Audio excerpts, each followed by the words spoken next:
Le tonnerre des sabots, l'éclat des sabres sous le soleil d'automne. Des hommes chevauchant, non pas en retraite, mais vers l'ennemi.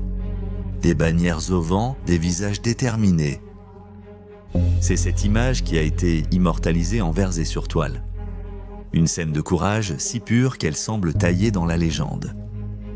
Mais derrière cette poésie se dissimulait la fumée des canons russes, les hurlements des éclats d'obus et les cris des hommes mourants.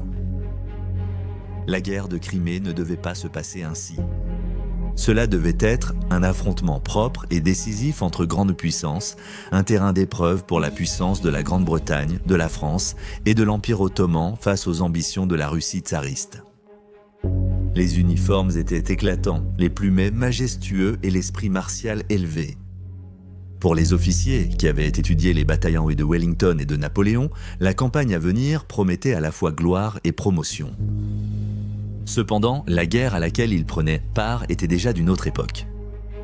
Les fusils rayés fauchèrent les hommes à des distances impensables à l'époque de Waterloo. Les obus et roquettes explosaient sur les tranchées, déchirant les corps d'une façon qu'aucun peintre chevaleresque n'oserait montrer. Le typhus et le choléra rôdaient dans les camps de guerre pendant les hivers glaciales. Et dans les hôpitaux humides et infestés de maladies de Scutari, les blessés gisaient dans la saleté, qui tuait plus sûrement que n'importe quel canon russe. Ce fut un conflit mené à la charnière de deux mondes, l'ancien drapé dans les idéaux romantiques de la galanterie, et le nouveau né dans la fumée, la boue et le fer. Il se terminerait avec des leçons écrites dans le sang et la réforme, mais aussi avec des mythes qui refusaient de mourir. Les généraux portaient peu des plumets, les soldats défilaient en couleurs vives, mais la guerre qu'ils s'apprêtaient à mener allait ôter tout éclat à chaque uniforme. Au sommet du XXe siècle, le conflit mondial était défini par les alliances, les ressources et les décisions de seulement quelques dirigeants. À bien des égards, l'histoire aurait pu prendre un tout autre tournant et c'est précisément le genre de scénario que vous pouvez explorer dans... Au milieu du XIXe siècle, l'Empire ottoman, longtemps un rempart entre l'Europe et l'Asie, se trouvait au bord d'un déclin irréversible. Autrefois doté d'armées redoutables et maître du commerce méditerranéen dans les années 1850, il était devenu affaibli, accablé par une lourde dette, fragilisé par des réformes ratées, fragmenté par la montée du nationalisme dans ses provinces des Balkans et du Levant, et incapable de rivaliser avec les États européens en pleine industrialisation.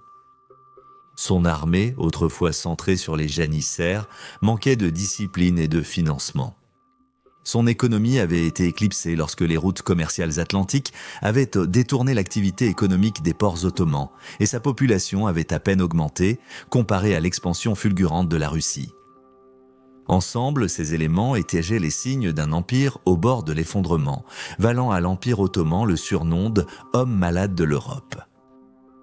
Malgré les tentatives de modernisation, notamment les réformes du Tanzimat qui commencèrent dans les années 1830, l'Empire manquait de ressources pour restaurer sa crédibilité. Il avait besoin de prêts extérieurs pour soutenir son armée et sa marine, et une véritable capacité industrielle restait hors de portée. Alors que l'emprise ottomane déclinait, les grandes puissances européennes convoitaient ces derniers territoires. Cette faiblesse latente a culminé dans l'énigme géopolitique connue des diplomates sous le nom de « question d'Orient ». Si la domination ottomane s'effondrait, qui la remplacerait ? La Russie, sous Nicolas Ier, a clairement saisi cette opportunité. Affichant ses ambitions comme défenseur des chrétiens orthodoxes sous domination ottomane, il a réclamé plus d'influence. À Jérusalem, un conflit a surgi sur le contrôle des lieux saints chrétiens. La France, sous Napoléon III, a revendiqué des privilèges pour les catholiques, tandis que la Russie protégeait les intérêts orthodoxes. Quand le sultan accorda plus de droits à la France, en 1852, la Russie réagit avec colère et envoya le prince Menchikov revendiquer la protection des orthodoxes, ce que le sultan refusa fermement. En juillet 1853, les troupes russes traversèrent les principautés danubiennes de Moldavie et de Valachie, des régions sous suzeraineté ottomane, afin d'assurer la protection des orthodoxes et de renforcer leur avantage diplomatique. Des mois de diplomatie tendue s'ensuivirent jusqu'à ce que l'Empire ottoman déclare officiellement la guerre le 4 octobre 1853. Ils lancèrent un ultimatum donnant à la Russie 15 jours pour se retirer avant de lancer une offensive, espérant que la guerre rallierait le soutien européen et contrerait les troubles intérieurs. Peu après la déclaration, les forces ottomanes sur le Danube affrontèrent les troupes russes dans de petits affrontements, comme à Oltenitsa, mais le conflit prit un tournant décisif en mer. Le 30 novembre 1853, la flotte russe de la mer Noire attaqua et anéantit une escadre ottomane ancrée à Sinope, coulant des frégates, des corvettes et des transports à coups de canon dans ce qui fut largement considéré en Grande-Bretagne et en France comme un massacre, près de 2000 marins ottomans périssant. Cette bataille fut le premier engagement majeur après la déclaration de guerre et servit de casus belli incontestable à l'intervention occidentale. L'indignation du public britannique et français fut immédiate. Les gros titres décrivaient les actions des Russes comme barbares et les gouvernements se préparaient à une implication à grande échelle. Au début de l'année 1854, la Grande-Bretagne et la France lancèrent un ultimatum exigeant le retrait russe des principautés et, en l'absence de réponse, chacune déclara la guerre en mars, la Grande-Bretagne le 27 et la France le 28. L'anxiété géostratégique était omniprésente parmi les dirigeants britanniques. Lord Palmerston exprima l'opinion dominante. La Grande-Bretagne n'était pas en guerre pour sauver le sultan, mais pour empêcher les Russes de prendre Constantinople et le contrôle des détroits, artères vitales vers l'Est et l'Inde britannique. Le succès de la Russie dans les Balkans et la mer Noire menaçait de déstabiliser l'équilibre des puissances établies après Napoléon et de compromettre le commerce mondial britannique. Pendant ce temps, l'Autriche et la Prusse évitaient à toute implication militaire directe, mais soutenaient la position anglo-française. L'Autriche fit pression sur la Russie pour qu'elle se retire et occupa les principautés à la mi-1854, renforçant le front ottoman et préservant ses intérêts dans le Danube. Dans ce contexte stratégique, le royaume de Sardaigne-Piémont joua un rôle subtil mais significatif. Le Premier ministre Cavour y vit une opportunité. En envoyant environ 10 000 à 17 000 soldats pour soutenir les Alliés, le Piémont gagnerait un capital diplomatique au Congrès de Paris et attirerait la sympathie française en faveur de l'unification italienne. Bien que modeste en taille, l'implication de la Sardaigne préfigurait des changements d'alliance qui allaient résonner dans le paysage géopolitique du reste du siècle. Dès les premiers coups de feu en Crimée, les grandes puissances européennes avaient déjà choisi leur camp. Ce qui avait commencé comme un conflit régional, un empire en déclin, un foyer religieux et les ambitions d'Assad s'était transformé en une guerre de dimension quasi continentale. Et bien que les batailles à venir seraient menées sous les drapeaux et les formations d'une époque révolue, les réalités de la guerre commençaient à changer. La campagne de Crimée marquerait la transition lente et douloureuse des manœuvres de l'époque napoléonienne vers les premiers signes d'une nouvelle forme de guerre industrialisée.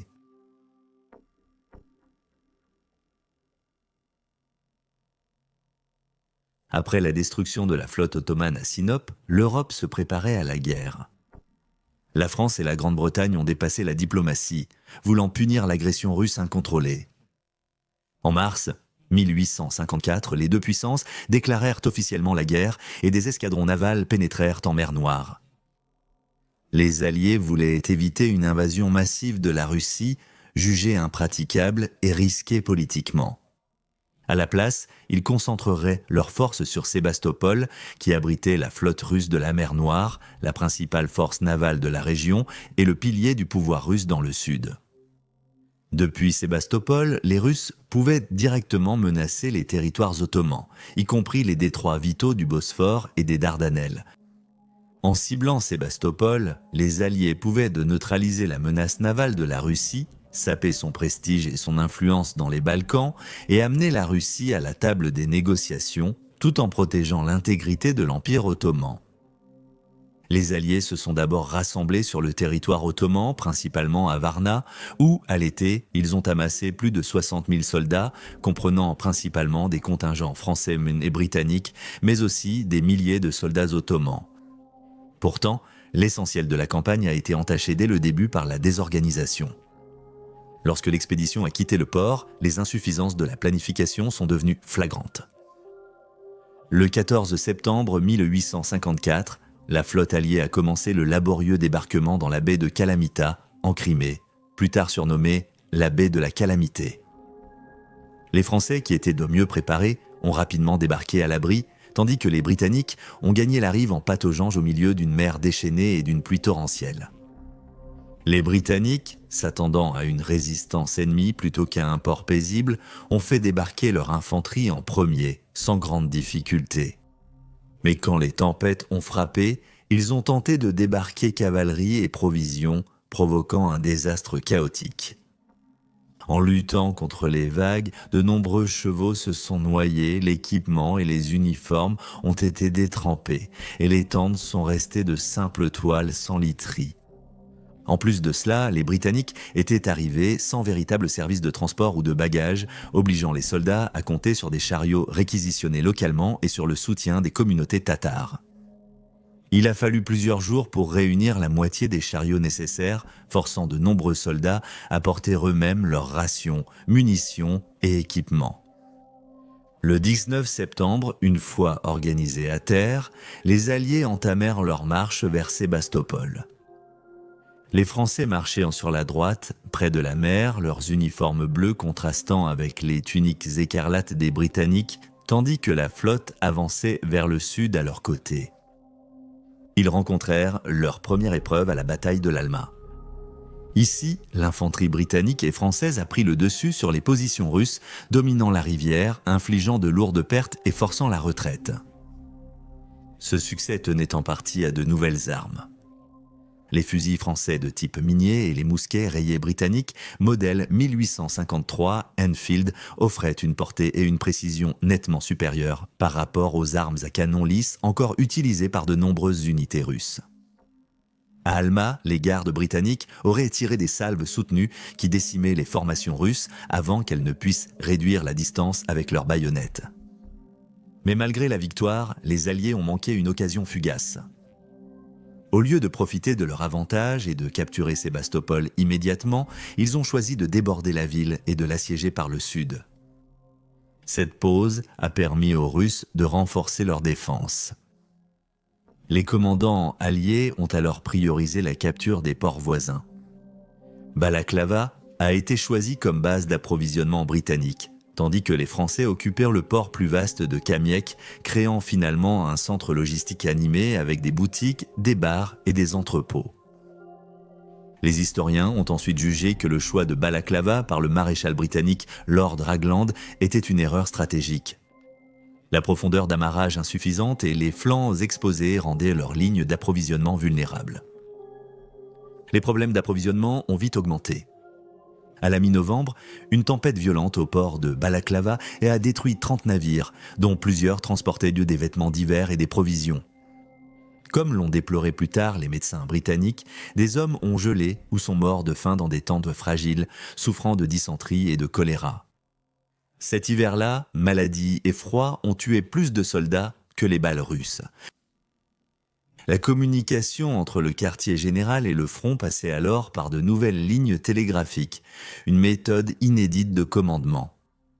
Les chemins de fer n'étaient pas encore pleinement opérationnels, mais début 1855, les Alliés allaient terminer la grande ligne centrale de Crimée, reliant Balaklava aux deux lignes de siège et révolutionnant la logistique d'un siège prolongé. En octobre, les ingénieurs alliés creusaient des tranchées de siège et installaient des batteries d'artillerie au sud de Sébastopol, lançant ainsi ce qui allait devenir la phase la plus sombre et la plus longue de la guerre, le siège de Sébastopol. Les débuts de la campagne avaient déjà mis en évidence des thèmes récurrents: mauvaise planification, problèmes d'approvisionnement, décisions précipitées du commandement et une guerre en transition, ni napoléonienne ni pleinement industrielle, alors que les forces alliées s'enterraient et se préparaient à la guerre de tranchées.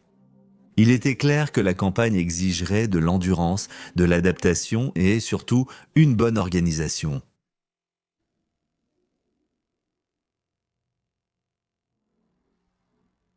Alors que le siège de Sébastopol s'éternisait dans son deuxième mois, la tranquillité du statu quo sur la péninsule de Crimée fut brisée par une soudaine flambée de violence le 25 octobre.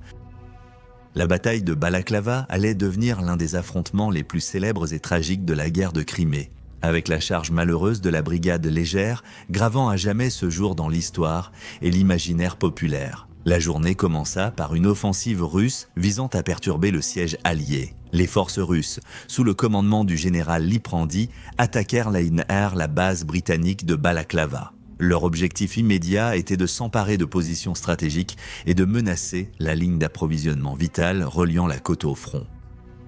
Au début de la bataille, les Russes prirent plusieurs redoutes ottomanes, obligeant les commandants britanniques à engager la cavalerie pour stabiliser la ligne.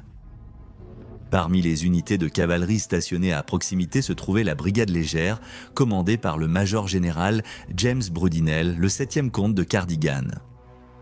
La brigade légère, formée de cavaliers rapides et armée de sabres et carabines, excellait dans la reconnaissance et la poursuite d'ennemis en retraite, mais n'était pas conçue pour attaquer directement des lignes de canons fortifiées.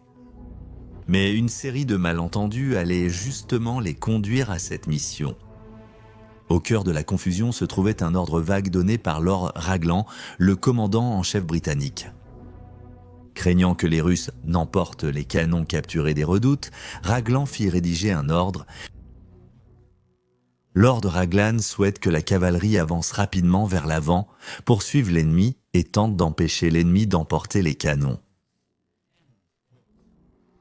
L'ordre fut transmis par le général Ery à Lord Lucan, chef de la cavalerie, puis à Cardigan. Mais personne n'a précisé de quel canon il s'agissait. Raglan avait une vue d'ensemble depuis une crête et faisait référence aux canons sur les redoutes. Mais Lucan et Cardigan, dans la vallée, ne voyaient que l'artillerie russe lourdement fortifiée juste devant eux. Lorsqu'on lui demanda des précisions, le capitaine Nolan, qui avait transmis l'ordre, aurait fait un geste vague en direction de la vallée, renforçant ainsi la croyance erronée qu'une attaque frontale était nécessaire. C'est ainsi que commença la célèbre charge dans ce qui allait devenir la vallée de la mort. La vallée était flanquée de canons russes des deux côtés, avec une batterie complète directement devant eux. La brigade légère avançait au galop sous une pluie de tirs de canon venus de trois côtés. Les chevaux tombèrent par dizaines et de nombreux hommes étaient abattus avant même de pouvoir atteindre les lignes ennemies. Malgré cela, les cavaliers atteignirent sur la ligne de canon russe contre toute attente et engagèrent les artilleurs dans un combat brutal au corps à corps en abattant beaucoup et en capturant temporairement quelques pièces d'artillerie. Mais le coup fut énorme. Sans soutien ni renfort, la cavalerie n'avait aucun moyen de tenir sa position. L'infanterie et l'artillerie russe se sont regroupés, ouvrant le feu, tandis que les survivants étaient contraints de rebrousser chemin en boitant à travers l'enfer qu'ils venaient de charger. Tout s'est fini en quelques minutes.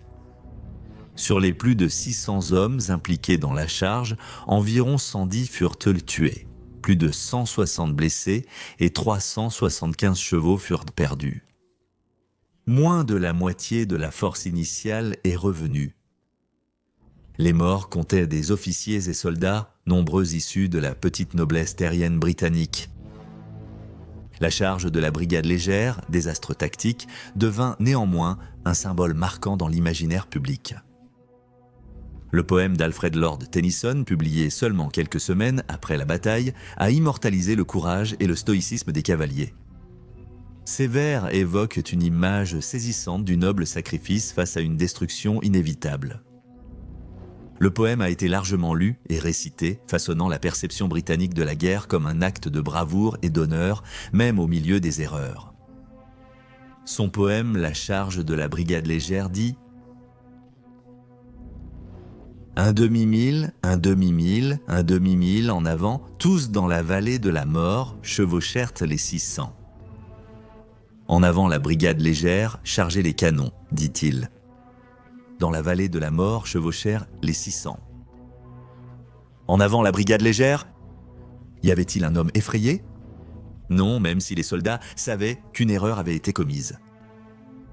Ce n'était pas à eux de répondre, pas à eux de raisonner pourquoi, mais seulement d'obéir et de mourir.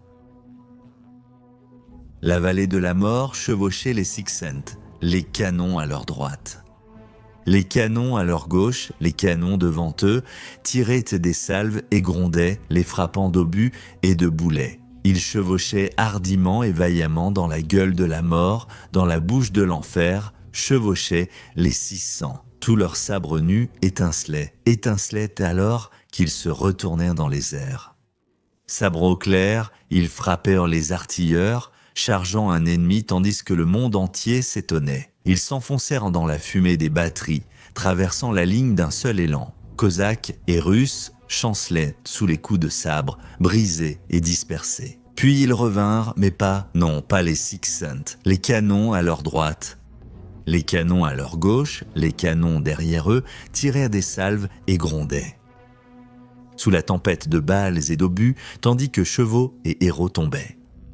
Ceux qui s'étaient si bien battus sont revenus des mâchoires de la mort, revenus de la gueule de l'enfer. Tout ce qu'il restait d'eux, ce qu'il restait des 600, quand leur gloire disparaîtra-t-elle? Oh, quelle charge sauvage ils ont menée, le monde entier en fut stupéfait. Honorez leur charge, honorez la brigade légère. Noble Sixcents. Fin de citation. Cependant, pour ceux qui l'ont vécu, la charge resta un souvenir amer et tragique. Le sergent William Butler, qui avait 29 ans au moment de la charge, a plus tard raconté le chaos et le carnage, je cite, « Mon sang ne faisait qu'un tour et j'ai commencé à vouloir m'approcher de l'ennemi. Les balles et les obus arrivaient de toutes parts. Les rares, qui ont atteint les canons, moi y compris, se sont précipités comme des fous et ont réussi à les prendre et à les mettre hors d'usage. Ayant entendu un bruit, que j'ai pris pour un rappel, le signal de la retraite, nous avons rassemblé les rares hommes que nous pouvions. Mais le retour fut pire que l'aller, car un régiment barrait notre chemin et des canons tiraient des yeux sur nous. 2 Cosaques m'ont attaqué. J'ai affronté celui de droite et je l'ai abattu. Au même moment, l'autre m'a porté un coup qui m'a touché le nez, le menton et la main qui tenaient la bride. Mais il n'en a pas donné un autre, car je l'ai laissé à terre. » Fin de citation. Ces paroles révèlent le mélange complexe de peur, de devoir et de détermination qui caractérise la charge de la brigade légère. Balaclava a révélé de graves lacunes dans le commandement et la communication de l'armée britannique. Après la charge, une tempête de reproches s'est abattue. Raglan a blâmé Lucan, Lucan a blâmé Cardigan. Cardigan, qui avait réussi à sortir de la vallée indemne, a blâmé tout le monde. L'incident est devenu emblématique de la bravoure britannique, mais aussi d'un commandement militaire paralysé par une mauvaise communication et une doctrine dépassée. Pourtant, malgré la catastrophe, le courage des cavaliers a captivé l'imagination du public. À une époque où les nouvelles du front pouvaient désormais être télégraphiées à Londres en quelques jours, la charge de la brigade légère est devenue l'un des premiers événements médiatiques mondiaux de la guerre. Les journaux illustrés, les récits de témoins et le poème de Tennyson ont garanti la commémoration des morts. Non seulement comme des victimes d'erreurs, mais aussi comme des héros. Dans le contexte plus large de la guerre de Crimée, la bataille de Balaclava n'a pas changé de manière décisive le cours du siège de Sébastopol. Au lieu de cela, elle a abouti à une impasse tactique, sans victoire décisive pour aucun des 2 camps. Bien que les Britanniques et leurs alliés aient réussi à défendre leur base d'approvisionnement à Balaclava, ils ont également perdu le contrôle de positions défensives clés qui surplombèrent le port.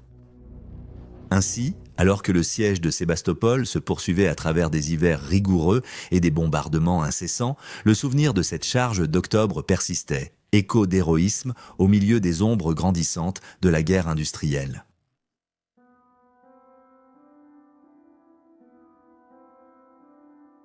En octobre 1854, les Alliés avaient encerclé les approches sud de Sébastopol et commencé à creuser des tranchées de siège. Mais dès le début, le siège fut marqué par la mauvaise gestion, la mauvaise communication et la misère. Leurs préparatifs étaient totalement inadéquats face à la réalité des opérations de longue durée. Balaclava, principal port d'approvisionnement britannique, n'était qu'un village de pêcheurs mal équipés pour accueillir d'importantes cargaisons d'hommes, d'animaux, de munitions et de nourriture. Les Français s'en sortaient mieux grâce à leur accès au port plus vaste de Kamiash, mais même là, le chaos régnait. Les approvisionnements restaient sur les plages pendant des jours, les installations médicales étaient rudimentaires et des milliers de blessés languissaient dans des conditions sordides. Pour vous donner une idée de la précarité des conditions, l'auteur et historien Christophe Ibert décrit Balaklava dans son livre « La destruction de Lord Raglan, une tragédie de la guerre de Crimée ». Sur le quai, la pagaille était grotesque. Des tas de charbon étaient empilés sur des sacs éventrés, d'où la farine s'écoulait en paquets humides. Des ballots de vêtements servaient de pierre pour traverser la boue. Des caisses cassées, de la viande pourrissante, des caisses de munitions, des milliers de piquets de tentes, des morceaux de baraquements en bois étaient entassés pêle-mêle dans les entrepôts ou dans les rues. Des hommes fumaient assis sur des barils de poudre. L'odeur était infecte. Des rats et des chiens errants couraient partout. Des soldats turcs, malades et affamés, tombaient et mouraient dans la rue. Les masures de la petite ville, utilisées comme hôpitaux, étaient bondées jusqu'aux portes, ou plutôt jusqu'aux morceaux de toile pourris couverts de boue suspendus aux entrées, à travers lesquels les sons étouffés de faibles gémissements s'échappaient de l'obscurité fétide de l'intérieur pour être ignorés des passants, endurcis à la douleur comme à la misère et à la mort. Alors que l'hiver criméen s'installait, les troupes alliées faisaient face non seulement à une défense russe déterminée, mais aussi aux ravages de la nature. De fortes pluies transformèrent les routes en rivières de boue, tandis que des vents glacés s'engouffraient dans des tentes déjà percées ou sans couverture. Beaucoup de soldats manquaient de manteaux adéquats, voire même de bottes. La route de Balaklava jusqu'aux lignes de front devint presque impraticable, coupant les livraisons essentielles. Au plus fort de la crise, le fourrage vint à manquer, les chevaux moururent en masse et des divisions entières souffrirent de la faim. Le choléra, la dysenterie et le typhus devinrent endémiques. Pour beaucoup, l'ironie était claire. L'ennemi à Sébastopol n'était pas aussi mortel que le froid, la faim et la pourriture. Pourtant, même au cœur de ces souffrances, le siège a profondément changé la façon de mener la guerre. Ce n'était plus l'époque des manœuvres rapides et des charges de cavalerie audacieuses. C'était l'aube d'une guerre statique propre à l'ère industrielle.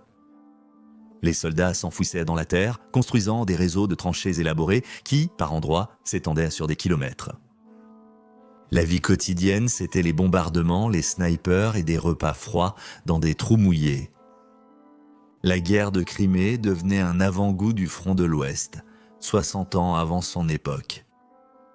À l'intérieur de Sébastopol, la résistance russe fut à la fois brillante et brutale. Sous le commandement de l'ingénieur militaire, le général Édouard Totlebin, la ville fut transformée en une forteresse moderne.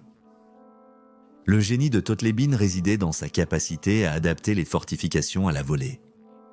Reconnaissant que les défenses existantes tournées vers la mer étaient de peu d'utilité, il fit construire une série de bastions massifs à l'intérieur des terres, dont les principaux étaient à la redoute Malakoff et le Grand Redan.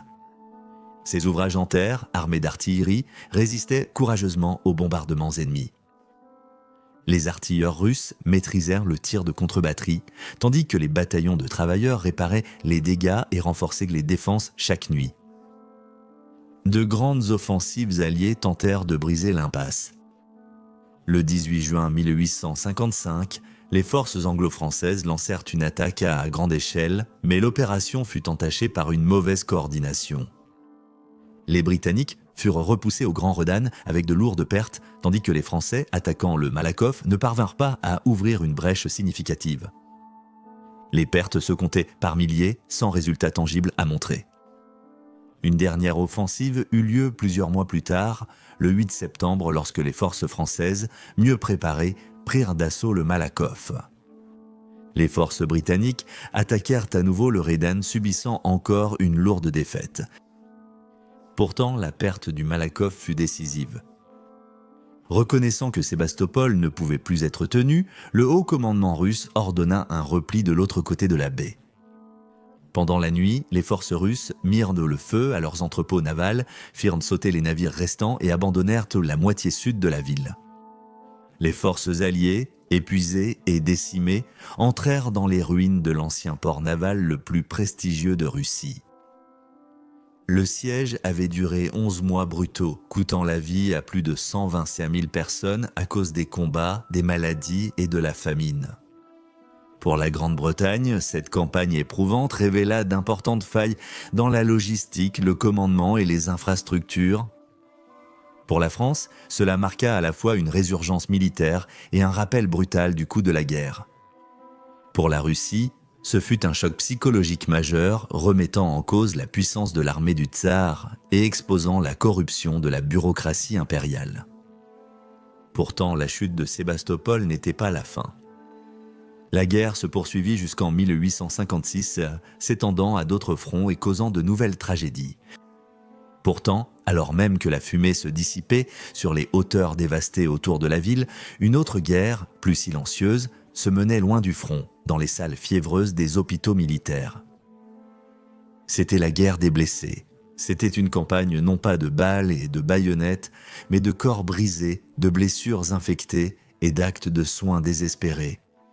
Et en son centre se tenaient deux femmes remarquables qui avaient changé le cours même de la médecine moderne.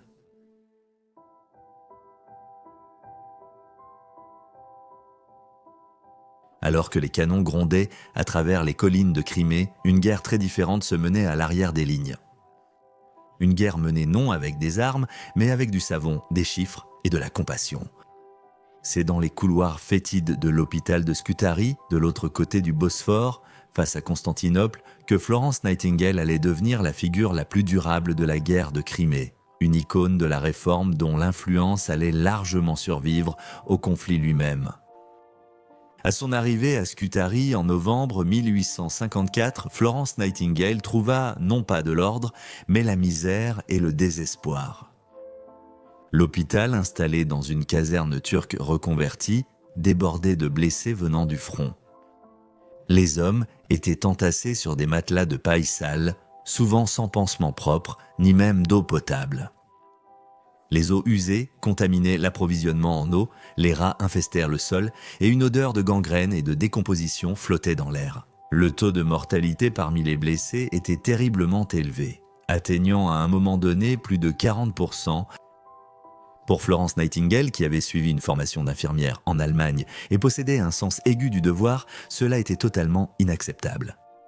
Avec le soutien de Sidney Herbert, secrétaire à la guerre et ami proche, elle avait été envoyée à l'Est avec une équipe de 38 infirmières. Bien que de nombreux médecins militaires masculins aient d'abord été hostiles à sa présence, Florence Nightingale n'a pas été découragée.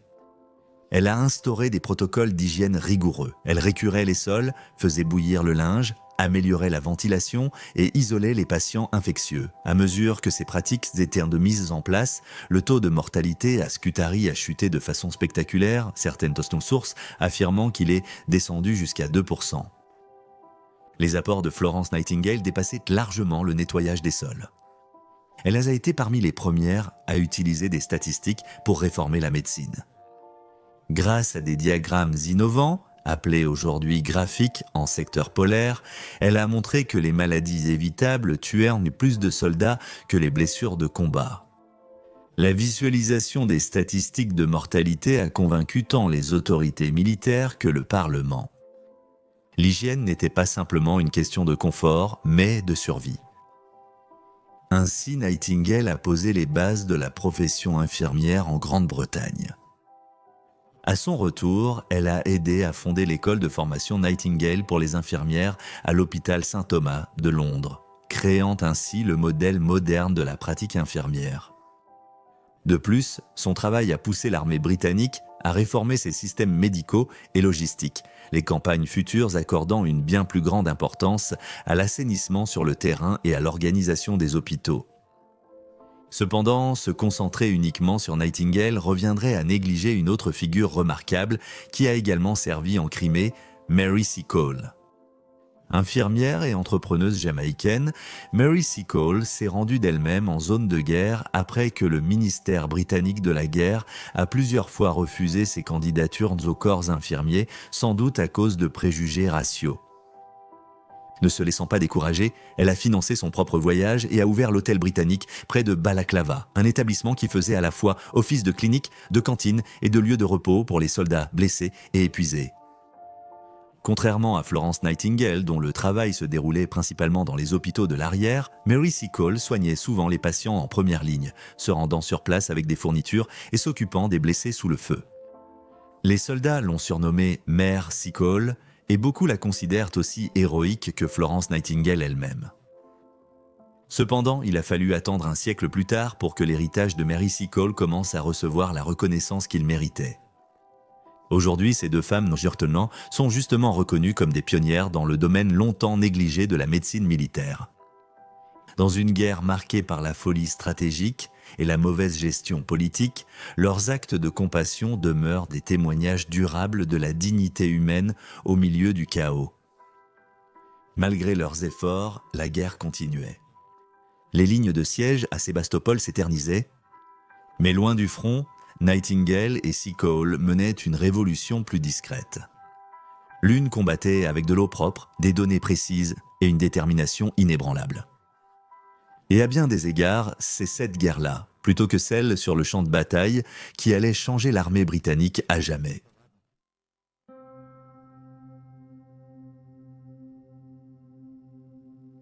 Au printemps de 1856, la guerre de Crimée durait depuis près de 3 ans, saignant à blanc toutes les grandes puissances impliquées.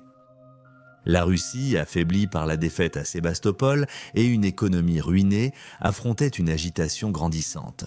La guerre avait révélé de profondes faiblesses dans son infrastructure, des chemins de fer inadéquats, une industrie dépassée et une bureaucratie lente, et une prise de conscience croissante au sein de la cour russe indiquait que poursuivre le combat risquait de provoquer un effondrement interne.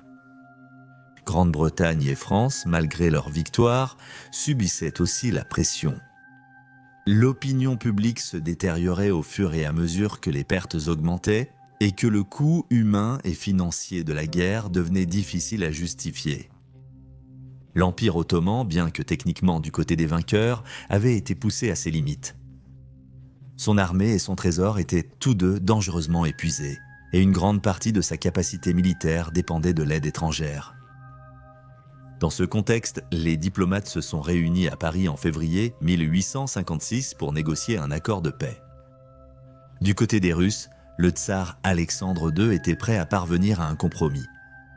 Il avait hérité du trône, après que le tsar Nicolas eut attrapé un refroidissement et refusé tout traitement médical, mourant finalement d'une pneumonie en mars 1855. De son point de vue en tant que nouveau tsar, Alexandre savait qu'un conflit supplémentaire pouvait saper son autorité avant même qu'elle n'ait eu le temps de s'établir. Les gouvernements britanniques et français voulaient un accord pour freiner l'expansion russe sans trop engager leurs forces. Le traité de Paris fut signé le 30 mars 1856 et mit officiellement fin à la guerre. Ces conditions étaient conçues pour éviter une répétition du conflit et furent énoncées comme suit. La mer Noire fut déclarée territoire neutre, fermée à tous les navires de guerre et aux fortifications côtières, privant ainsi la Russie de sa capacité à projeter sa puissance navale dans la région. Les principautés danubiennes furent rendues à la suzeraineté ottomane, avec des garanties d'autonomie sous la protection collective des puissances européennes. L'Empire ottoman fut officiellement admis au concert européen, obtenant une place nominale dans la diplomatie des grandes puissances, bien que cette reconnaissance restât surtout symbolique. Le traité paraissait, sur le papier, un succès diplomatique pour la Grande-Bretagne, la France et leurs alliés. La Russie avait été contenue, l'équilibre des puissances maintenu, et les Ottomans persistaient comme un tampon contre l'expansion russe. Pourtant, la réalité restait incertaine. Le traité n'avait pas résolu les rivalités sous-jacentes, il ne faisait que les figer.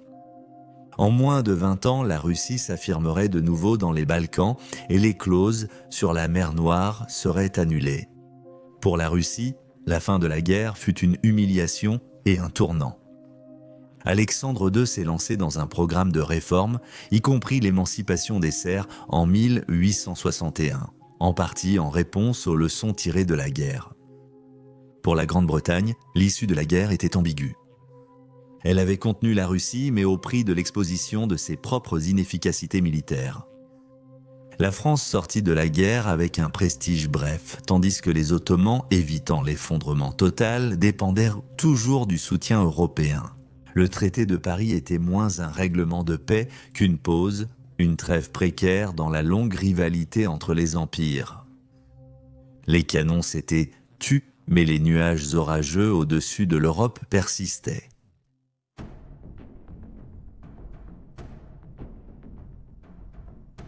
Après que les canons se furent tus en 1856, la guerre de Crimée sembla à beaucoup un conflit isolé, un affrontement brutal mais contenu entre empires dans un coin reculé de l'Europe.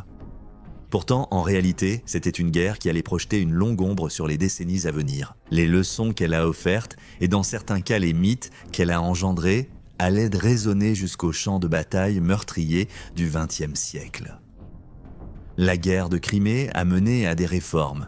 L'armée britannique a réorganisé approvisionnement, services médicaux et formation des officiers, tandis que la Russie lançait d'importants changements sous Alexandre II. Les leçons stratégiques périront plus profondes de la guerre, concernant le coût de l'usure, les dangers d'un commandement flou et l'inutilité de tactiques dépassées face à la puissance de feu moderne, n'ont souvent été comprises que partiellement, voire pas du tout.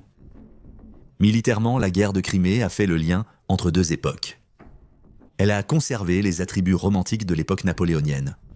Uniformes éclatants, charges de cavalerie, généraux à cheval. Pourtant, le champ de bataille était de plus en plus modelé par l'ère industrielle.